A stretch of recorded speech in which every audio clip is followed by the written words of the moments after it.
Salut l'artiste, alors aujourd'hui tu vas découvrir comment donner du volume à tes dessins grâce au plan d'ombre.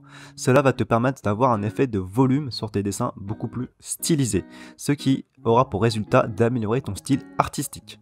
Au programme, on va voir en premier comment créer les plans d'ombre, ensuite comment dessiner les détails dans les ombres et enfin donner du contraste sans faire 50 nuances de gris. Et donc c'est parti, alors qu'est-ce que c'est déjà un plan d'ombre? C'est un terme que j'ai inventé pour simplifier justement les zones d'ombre. C'est parce que ça paraît trop compliqué en fait les zones d'ombre. Du coup en fait quand on parle de zone, ça fait penser à plutôt des dégradés. Alors quand on parle de plan, en fait ça crée un effet aussi de profondeur. C'est ça que j'aime bien. Je sais pas si tu vois une pièce de théâtre. Une pièce de théâtre, tu as le premier plan, l'arrière-plan. Voilà, ça fait un effet de profondeur en termes de décor, hein, je parle.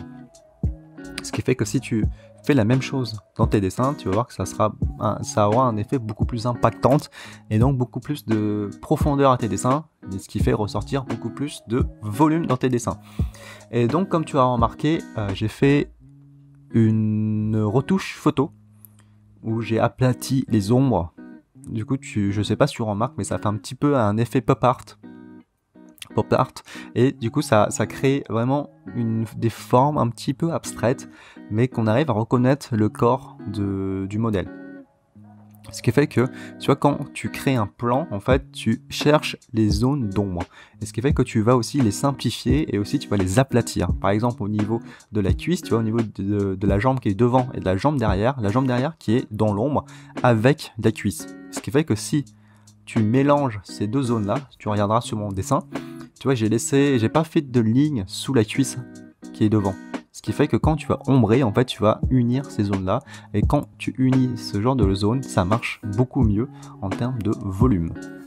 D'ailleurs, si ça t'intéresse pour apprendre à dessiner beaucoup mieux, il y a un cours de 28 minutes gratuit qui est dans le lien en description. Tu as juste à rentrer ton email, tu reçois le cours 28 minutes gratuit qui parle des 3 fondamentaux pour dessiner des personnages comme les pros. Ça, c'est très important parce que tu apprendras aussi la logique des ombres, comment observer les ombres et les ombres sont utilisées par les professionnels.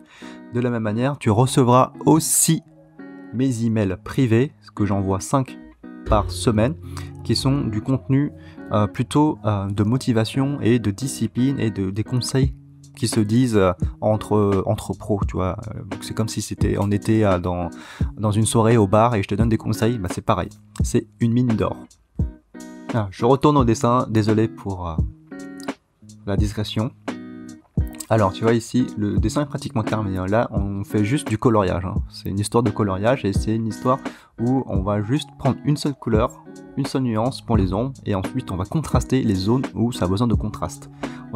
Je vais prendre du coup un stylo bic pour être beaucoup plus foncé que le gris, que le HB que j'utilise pour l'ombre. En fait je vais juste exagérer un petit peu cette zone là et ensuite je vais aussi détailler par exemple le nez, les yeux dans la zone d'ombre avec le stylo bic, ce qui fait que ça crée de la valeur mais sans trop complexifier les éléments qui constituent le corps. Tu vois, je reste très simple. Au niveau de la texture aussi, si tu veux, j'en parlerai plus tard. Au niveau des traits, des hachures, progressivement, et tout ce qui est dans le noir fait vraiment ressortir tout ce qui est dans la lumière. Du coup, appliquer ça et chercher à observer les ombres, comme je te montre sur l'image retouchée en blanc là, et noir, ça te permet de simplifier toutes tes ombres, et ce qui fait que tu vas moins chercher à créer de dégradés, à moins créer de valeur, et ce qui va rendre les choses beaucoup plus perceptibles à l'œil. Et donc les formes que tu dessines, qui sont les plans d'ombre, sont beaucoup plus simples à percevoir par le spectateur, et ce qui crée vraiment un effet de style.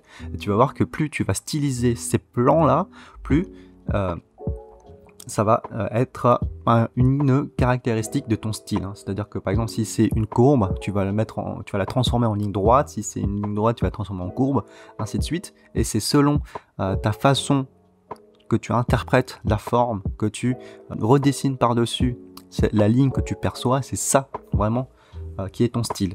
Ensuite, à la fin, c'est une petite touche bonus, hein. Je mets des zones blanches pour faire ressortir un petit peu tout l'ensemble, mais tu vois que c'est pas très important parce qu'on a bien aplati certaines zones qui fait ressortir les autres. Et voilà, ça a fait un effet de style plutôt joli. Donc si ça t'a plu, n'hésite pas à t'abonner à cette chaîne Et n'oublie pas qu'il y a un petit lien en description avec 28 minutes de cours gratuits sur les 3 fondamentaux pour dessiner des personnages comme un pro. Et je te dis à la prochaine vidéo. Salut!